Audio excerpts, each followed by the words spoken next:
So it's very beneficial to draw a free body diagram if the top block can be considered the person and it is standing on a slab of ice.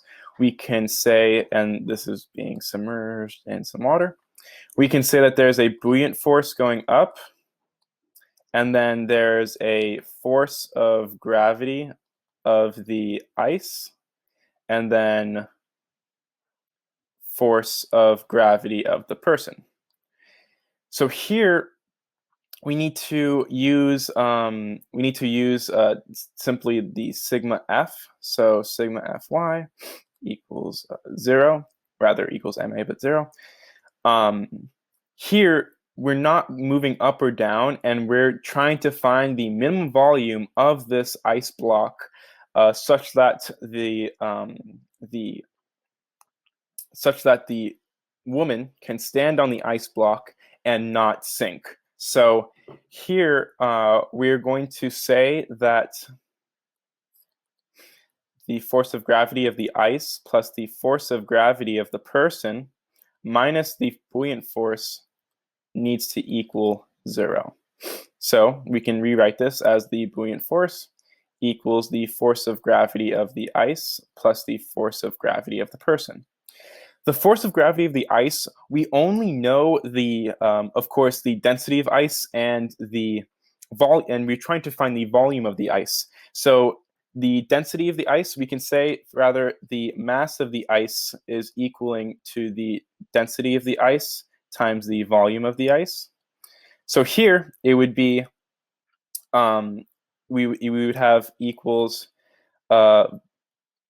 density of ice, volume, times g. That would be, of course, the force of the gravitational force of that ice block, plus the gravitational force of the woman, which is simply equal to mg, mass, which we have of mass of the woman is 65 kilograms.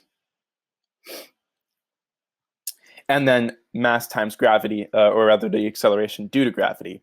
We also have a formula for the buoyant force. So the buoyant force is going to be equal to the density of whatever liquid this is. In this case, it's water. So it'd be the density of water times g times the volume of the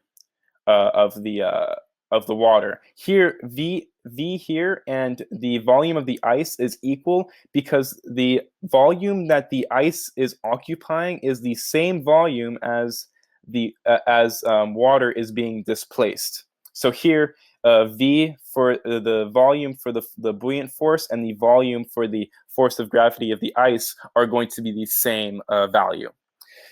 At this point, we can try to find v. So we're going to move this over. So the density of water times the acceleration due to gravity times v minus the density of ice times the acceleration due to gravity times v equals mg.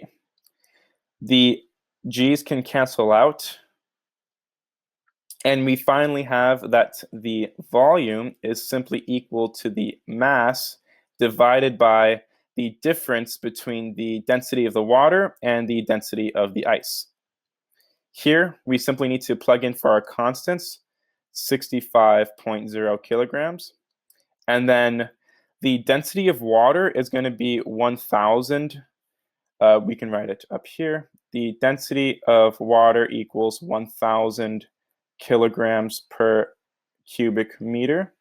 And then the density of ice equals 920 kilograms per cubic meter.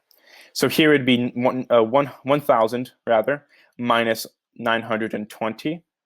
And solving for this, we find that the minimum volume of the ice block needed here is going to be 0.8125 meters cubed. So this right here would be the minimum volume of the ice needed such that the woman standing on the ice block does not sink. And that's the end of the solution. Thank you for watching.